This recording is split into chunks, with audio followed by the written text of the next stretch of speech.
Pushkin. All right, what do we want to start with? We have to start with green. Okay. Just like if we were doing wines, we'd start with whites and then go to reds. Yeah. I don't think we should blow out our palates too early. I mean, do you want to get to most of this? Do you have time? Not long ago, a man named Tony Gebley came to my apartment. Young guy, dark hair, grew up in New Jersey. He runs something called Tea Epicure, which does for specialty tea what Robert Parker did for wine, analyzes it and rates it. Tony had a big backpack with him and carefully unwrapped its contents. A thermometer to make sure we didn't overheat the water, a mini Chinese teapot called a gaiwan, some special Norwegian teacups, and tea, 6 kinds: green, yellow, white, oolong, black, and fermented. Oh, and a 7th kind.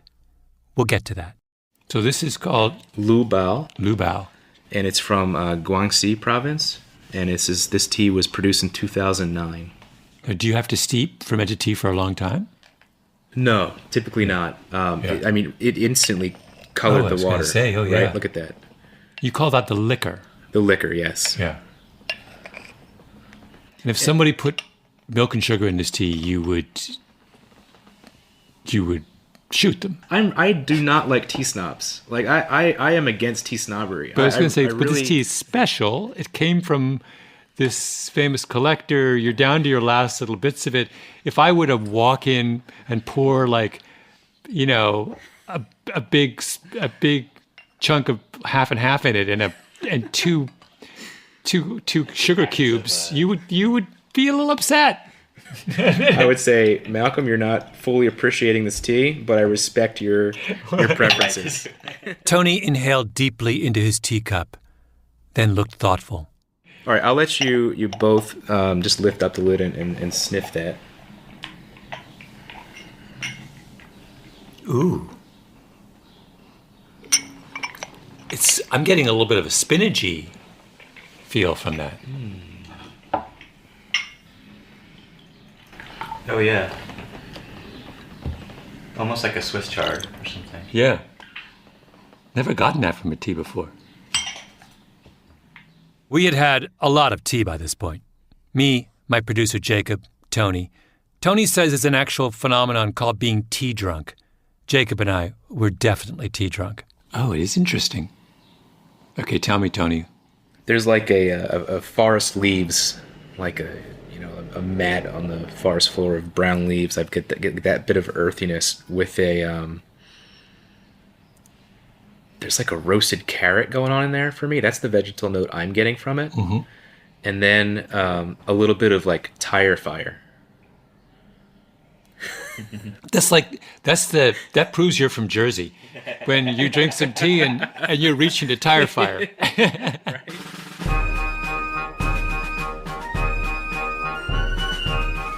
My name is Malcolm Gladwell. You're listening to Revisionist History, my podcast about things overlooked and misunderstood. This episode is a special production in honor of America's birthday, the 4th of July. It's about the Boston Tea Party, one of the first and most critical steps on the path to American independence. December 16th, 1773, when dozens of Bostonians dressed as Mohawk Indians dumped 342 chests of tea into Boston Harbor. Wait. Hold on. I know what you're thinking. The Boston Tea Party was a protest against British oppression. It was an act of principle. The gang that threw the tea overboard called themselves the Sons of Liberty. No taxation without representation, blah, blah, blah. We'll get to that. But let's start with a fact that is so glaringly obvious that it stuns me that so many Americans have overlooked it. It was the Boston Tea Party, not the Molasses Party, not the Pewter Mug Party. The whole thing was about tea. Wait, so we're going to set the scene. Tony, I want you to be ready. It is 1770. We are in Boston. We're on like Newbury Street, or where, I don't know if Newbury was still around then, but we're at the home of Governor Grosvenor. We're having afternoon tea, and he's served up a little Boohee. Boohee, the dominant tea of colonial New England. Shipped in from Fujian province in China from the Wuyi mountain range. Boohee is what the Sons of Liberty dumped overboard on the night of the Boston Tea Party. Tony, I'd like you to tell us, what is that experience for the people in Governor Grosvenor's drawing room at 3 o'clock as they have their boohee? So everyone would be talking about the news of the day and sharing snacks, various sweets and pastries, sweetmeats, preserved fruits, nuts, etc. Yeah. And sipping tea, multiple cups of it. Okay, tell me about boohee. This particular boohee is very heavy on the smoke. I do get an aroma of tea, though, under that smoke now that it's been steeped. I think I needed that water to hit it that I wasn't getting in the dry leaf. After steeping it for that long, and I put a lot of leaf in there. You saw how much I put in this vessel. It's about half full. It's much smoother than I thought it was going to be. I thought it was going to be much more bitter and astringent and really require some sort of addition of milk or sugar. Delicious, refreshing, addictive. There's a very deep, leathery taste. And when I say leathery, I mean like that smell of like your mother's purse or something. You know, a very earthy, leathery smell. Like dirty, almost. So if you were drinking this, Tony, in 1760, you're putting milk in it? Yeah. Are you putting sugar in it? Because they're loading it up with sugar, aren't they? Back in that time I would, yes. If I was Colonial Tony, absolutely. Colonial Tony drinks this with sugar? I don't know. I somehow think Colonial Tony even then has his standards intact. I'll tell you this about Colonial Tony. He would not have put on war paint in the middle of a December night and dumped 342 chests of boohee into Boston Harbor. If you love tea, if you yearn for that deep, leathery taste fortified by milk and sugar, why would you throw it overboard? Well, exactly. It's for questions like these that we have Revisionist History. You'll remember, I'm sure, the history of the American Revolution that you were taught in high school. The British were spending a lot of money in North America. They had a big army defending their colonies against Native Americans and the French. They wanted the colonists to help with at least some of that burden, so they imposed a series of tariffs and duties over the course of the 1760s and early 1770s. The Stamp Act, the Navigation Act, and so on. But the colonists object. No taxation without representation. They start a boycott of all imported British products, principally tea, because tea is big business in the 1760s. The colonists are drinking extraordinary amounts of it.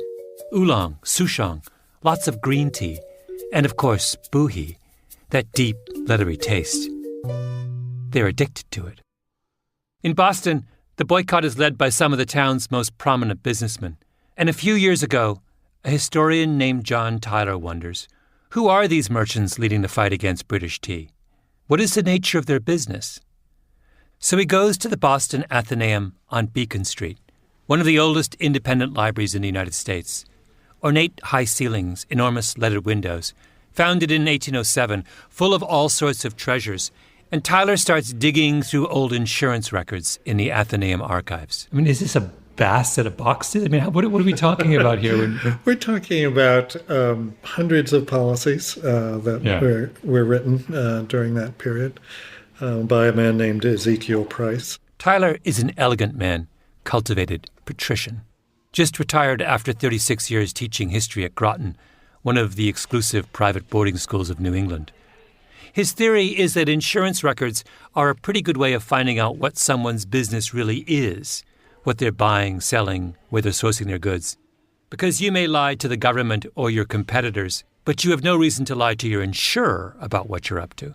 So when you go in these insurance records, first of all, does this mean you're the first historian to have gone through the insurance records? Yes, probably, yes. As Tyler works his way through Ezekiel Price's policies, he notices something unusual. At the time, if you were a colony of the British Crown, you had to import all of your products through England on English ships. But in Price's records, it showed that a lot of the cargo coming into Boston hadn't stopped in England at all. Other times, the customs records would say one thing: this ship has all the right clearances. But the insurance records on the same ship would say something completely different. And sometimes the premiums were really high, way too high for what should have been routine voyages. The patriots of Boston, Tyler realizes, are smugglers, tea smugglers. Historians had always suspected as much because there was a lot of smuggling in those days. But Tyler shows that it's everywhere, everyone. Some of the biggest names in Boston. John Hancock is in the middle of it. They're shipping in tea from China via Amsterdam and then on to America through some circuitous route. You could touch at some remote port in the British Isles. Oftentimes when they're coming from Amsterdam, they go to the Orkney Islands. They allege that they have declared their cargo there, and so therefore it's now legal. They've found some obliging customs officer in the Orkneys who's willing to stamp it as okay. In a trove of old documents at Harvard Business School, Tyler stumbled across another gold mine. A list made up by a big colonial-era shipping company of every bribe and ruse they used to get tea into Massachusetts. In that case, they landed the cargo in Plymouth, just down the coast from Boston. Thomas Hutchinson, the governor of Massachusetts, was powerless to stop it. They run it ashore there and then bring it in wagons into Boston, and there's really no way of telling then. Mm-hmm. The same thing happens if you could import things through Rhode Island, where Hutchinson refers to Rhode Island as that abandoned little colony. Where there's no regulation at all, and therefore it's this porous place where all sorts of smuggled goods can trickle in. Then came the big boycott of British imports. It was called the non-importation movement, supposedly a principled stand against taxation without representation. But who's behind that? Many of the same group of smugglers. And if I'm a smuggler, I'm delighted with non-importation. Yes. Yes, because you can sell more smuggled tea. Yeah. So during non-importation, the amount of legit British tea must be shrinking to almost nothing. Correct. So the smugglers have free rein at this point. Yes. The British are trying to raise money to defend the colonies by taxing the tea the colonists drink. But the colonists aren't paying the tax. They're all drinking cheaper illegal tea. So the British do the logical thing. They pass the Tea Act of 1773, which cuts the cost of the tea imported through proper channels. Now, the legal stuff is as affordable as the illegal stuff. So what do the patriots do? They dress up as Mohawk Indians, sneak out into Boston Harbor, and throw 342 chests of perfectly good boohee into the water. The Tea Act was an attempt to put the smugglers out of business. The Boston Tea Party was the smugglers' attempt to stay in business. Let me spell it out for you. Underneath the lofty rhetoric of the patriots of New England was a criminal enterprise, a vast smuggling operation illicitly supplying the residents of the New World with their drug of choice, boohee, that deliciously addictive tea varietal with a dark liquor and a deep, leathery taste. The foundational myth of the American Republic is not righteous, freedom-loving citizens rising up against oppression. No, it's drug dealers defending their turf. You know why this episode is airing July 4th, that day when Americans jump up and down and detonate explosives to celebrate their independence from Britain? It's airing July 4th because you Americans have a problem. The story you tell each other about your nation's independence is full of holes. You need a new story. So I'm going to do you a favor. I'm going to give you one. But first, I'm curious about whether in that era, in that sort of those first few generations when people are getting to know tea, are they given instructions about how to make it? Do we know how they're steeping it and how they're... So one account I read was that someone steeped the tea, and threw out the liquor and then used the leaves and put butter and salt on them and ate them as a salad. That was in like one of the prominent families' diaries of the time. Really? Yeah. Have you ever tried that? Would that taste good? So many questions.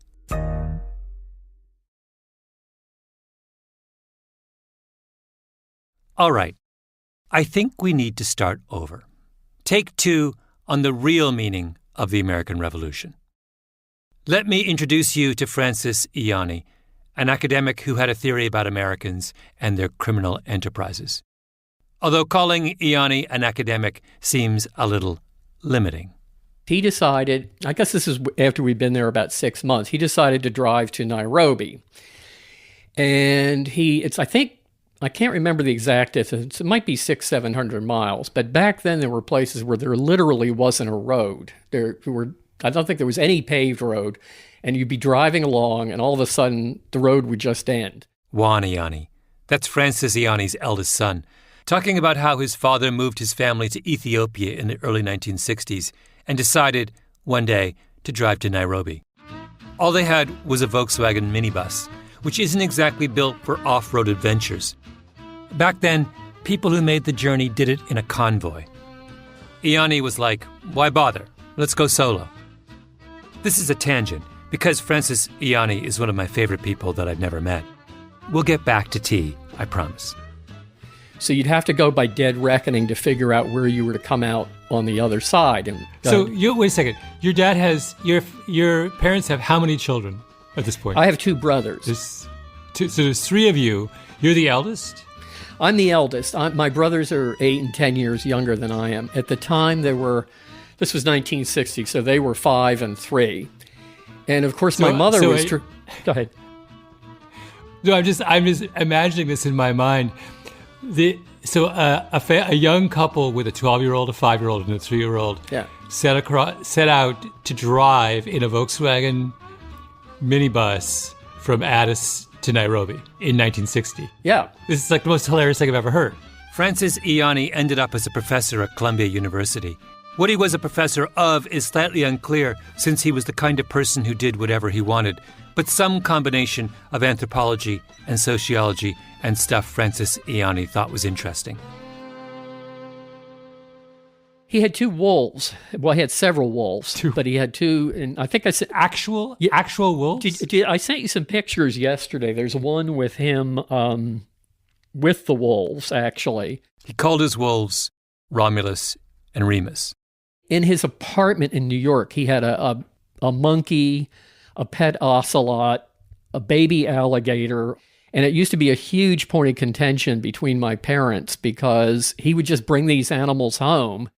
Anyway, one day in 1964, Ianni is in Washington, D.C. He's working for the Department of Education at that point, doing Francis Ianni kinds of things. And he runs into a man in a congressional waiting room who he would later call Uncle Phil. Philip Alcamo, a very wealthy, sophisticated man in his 60s. They start chatting. Uncle Phil tells Ianni that he's a lobbyist, representing a group of Italian businessmen out of New York. Uncle Phil and Ianni become friends. They start spending time together. Uncle Phil introduces him to some of his clients, and Ianni realizes, the group of Italian businessmen out of New York that Uncle Phil is talking about is actually one of the big mafia families. Ianni is the man who drove his family from Ethiopia to Nairobi on a whim and who later kept wolves, ocelots, and alligators in his apartment. 10 guesses what he did next. He said to Uncle Phil, "Can I meet your mafia clients? In fact, do you think they'd mind if I studied them? Like join the family for a few years?" And because Francis Ianni is Francis Ianni, Uncle Phil says, "Sure." He convinces essentially a perfect stranger to let him infiltrate infiltrate, maybe it's too strong a word, a crime family. And I don't know how he did it, but as I say, he could talk his way into or out of anything. And by the way, in the middle of his time hanging out with the mafia, Ianni talked his way onto the New York City Organized Crime Task Force. He became friends with a lot of the police who were working on this stuff. You know, he knew a lot of cops in New York. spent a lot of time with them, and he would manage to talk to both sides and convince both sides he was on their side. Ianni ended up writing a book about his experience called A Family Business. He called the family he was embedded with the Lupolos, a pseudonym. All identifying names in the book were changed. Back in the day, there was a lot of speculation among mafia experts about who the Lupolos really were. After a lot of digging, I'm now convinced that it was the Lucchese's, one of the largest of the 5 major New York crime families. Serious gangsters. They had a lock on the trucking unions, particularly those working Kennedy Airport. Ianni spent a lot of time out on Long Island with the patriarch of the family, a man he called Giuseppe. I'm pretty sure that's his pseudonym for the legendary mob boss Tommy Lucchese, who came to America as a young man in 1911 from Palermo. A Family Business came out in 1972. 1972, by the way, is the same year that the Godfather movie comes out. It's like the high watermark of American mafia fascination. But Ianni's book is nothing like The Godfather. Nobody gets whacked. Nobody goes to jail. Nobody goes to the mattresses. Nobody betrays anyone. It's not a crime book. It's a book about business. By 1970, Ianni calculated that there were 42 fourth-generation members of the family, and only 4 of those 42 were still involved in the family's crime businesses. The rest were all respectable members of the upper middle class. The kids went to fancy colleges. One daughter was married to a judge's son, another to a dentist. One was completing a master's degree in psychology. Another was a member of the English department at a liberal arts college. There were several lawyers, a physician, a stockbroker. Uncle Phil's son was an accountant who lived on an estate in the posh Old Westbury section of Long Island's North Shore. His granddaughter rode horses and was a show jumper. His grandson was an up-and-coming yachtsman. And Uncle Phil himself lived in Manhattan, collected art, and was a regular at the opera. The Lucchese's had gone legit. Now, does that surprise you? The signature line in The Godfather is Michael Corleone saying, "Just when I thought I was out, they pull me back in." He wants to go legit, and he can't. A lot of the mythology around crime says that's the pattern. Crime is addictive. Once you're in the underworld, you lose contact with the real world. You reject its values. But Ianni's point is that the far more typical trajectory is the one he described with the Lucchese's.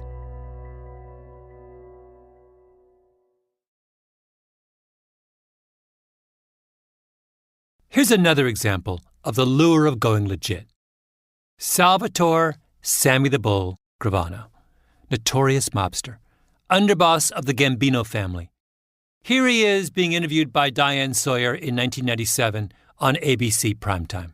Look over the list of the murders you were involved in. There, how many? 19. Serial killers don't have 19. Mm-hmm.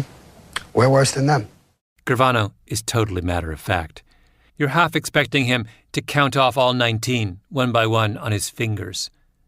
Diane Sawyer does the full double take, then comes back at him again. One of the people on that list was Gravano's brother-in-law. How could you face yourself, she asks. How could you face your wife? Did you say, what have I become? What, with that blood on my hands, what am I? I'm a gangster. That's exactly what I am. Gravano's not just a gangster. He's on TV admitting he's a gangster. Gravano had ratted out his boss, John Gotti, in exchange for immunity for his crimes. He went into witness protection. But then he left witness protection and started up a drug trafficking ring with his wife, his daughter Karen, and his son. They grossed $500,000 a week before it all came crashing down. In the middle of this, his daughter Karen meets a man named David Seabrook. It was 96. Okay. I was at the China Club. All right, popular spot. This is Seabrook, remembering the moment in an interview on the New York radio station Hot 97. And we was at the China Club when it was popping, and I seen Karen, Jennifer Graziano, and Drita, and a couple of her friends. Okay. So, Karen was giving me the eye. Jennifer and them was looking at, Jay or whatever. Don't reckless eyeball me, Karen. Right. Seabrook is a convicted felon. Well, My first case, I was 14, attempted murder. So I was back and forth from Rikers Island, juvenile system, New York State Division for Youth. And then I finally went to prison in 87. I was 19. I came home, I was 26. I went back, I was 32. I came home, I was 41. Lord have mercy. Seabrook and Karen Gravano get engaged, have a daughter together named Karina. But before they can get married, David gets sent away on the last of those convictions for a drug-dealing operation with his baby mama's father, Sammy the Bull Gravano. This is a serious crime family. Except they all want to go legit. Karen Gravano got probation on the drug charge and ended up on the VH1 reality show Mob Wives, where Sammy the Bull got to play doting granddad. And, even my father's very honest with the kids. And it's like, don't be like me. Be better than me. Learn from me. My nephew is great in baseball. My father's like, every day, go to, be a gangster in another way. I whacked people, you can whack balls. Sorry. Mob Wives ran for 6 seasons. Karen gave up a thriving career as a drug dealer for reality TV.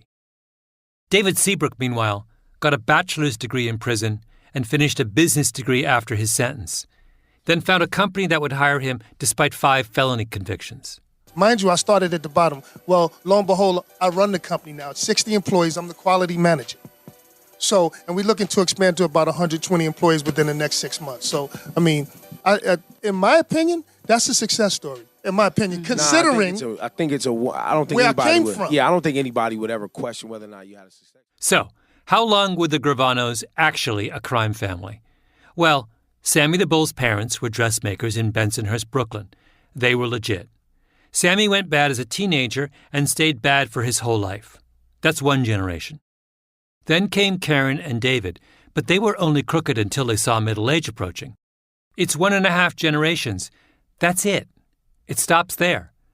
I don't know if I want to stay on Staten Island. Karen and David's daughter, Karina, wants nothing to do with the crooked life. I have so much bigger dreams and bigger plans that I have to keep my head straight, and I want to break the pattern of my family.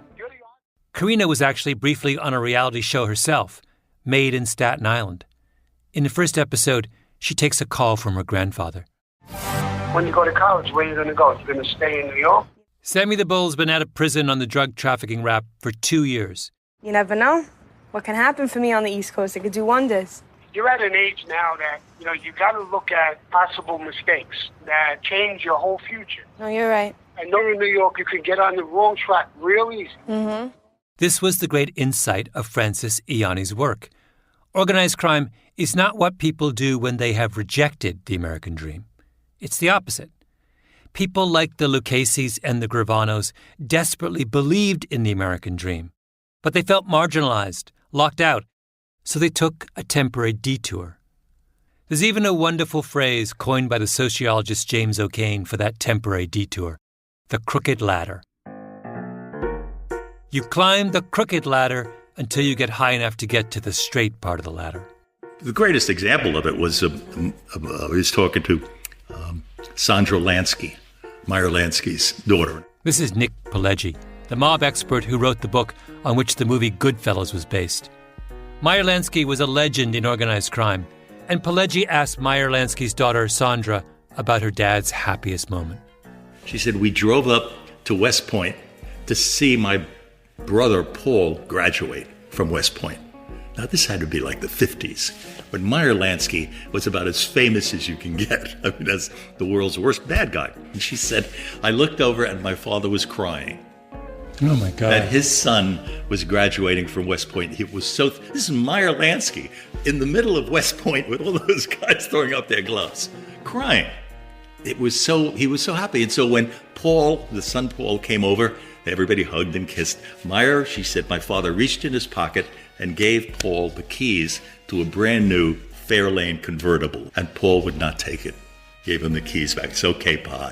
He would not take the car because he knew what the car came from. The Lanskys were a one-generation crime family. So what are the Sons of Liberty back in the 1770s? Well, they're criminals.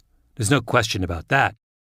During the non-importation movement in particular, they get very nasty with anyone who dares to defy them. John Tyler lays it all out. Intimidation, blackmail, violence. When someone defies them, they retaliate with hot tar and feathers. It's interesting that in American history textbooks, tarring and feathering comes out as some sort of cute little thing the patriots do, when it's a really hideous thing to have, hot tar poured all over you and you'd have second or third degree burns as a result. You'd be scarred for life. And then have to have this tar removed from your skin, from your hair,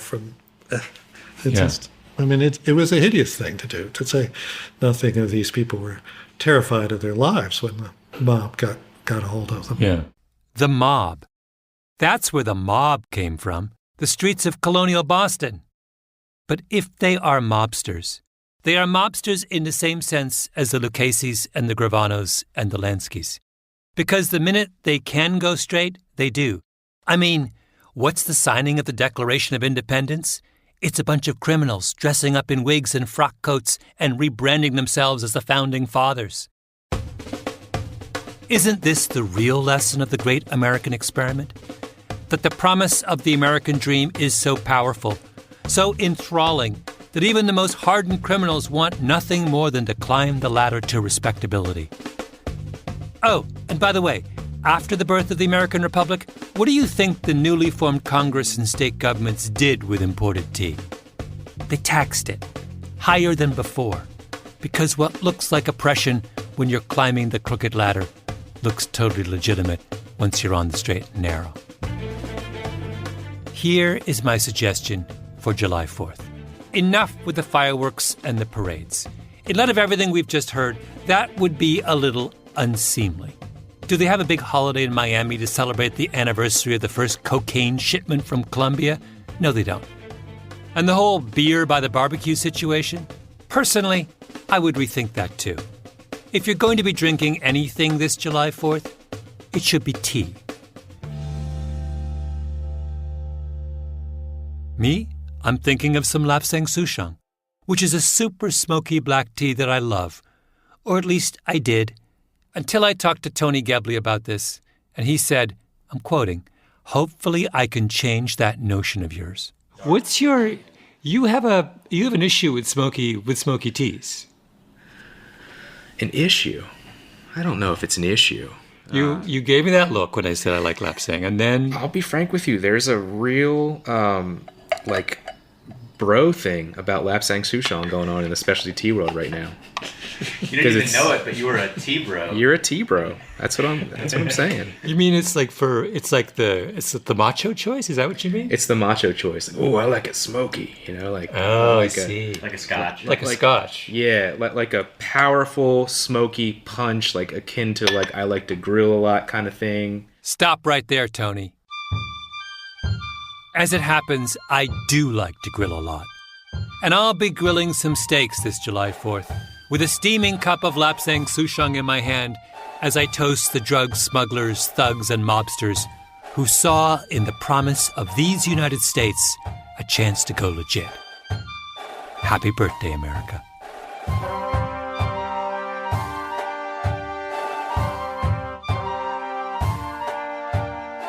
Revisionist History is produced by Mia Lobel and Jacob Smith, with Camille Baptista.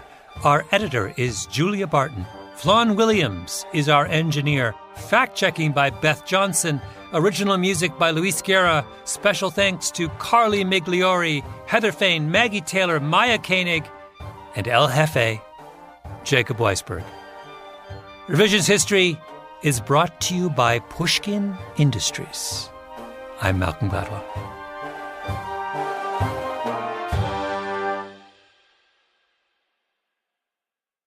The reason I said Lapsang Souchong is a bit of a bro tea is because I feel like males really took to that style of tea, and when that happened, when the tea producers saw that happening, the level of smoke kept getting more and more extreme to the point where it's just all smoke. It's out of control. But I'm intrigued by the notion that people like me are ruining tea. I'm now feeling a little guilty. You're not ruining tea. I don't want to look like a bad guy. I'm part of the bro over smoking No, you didn't know. It's all right. And I don't know what type of Lapsang Souchong you're drinking. It could be great.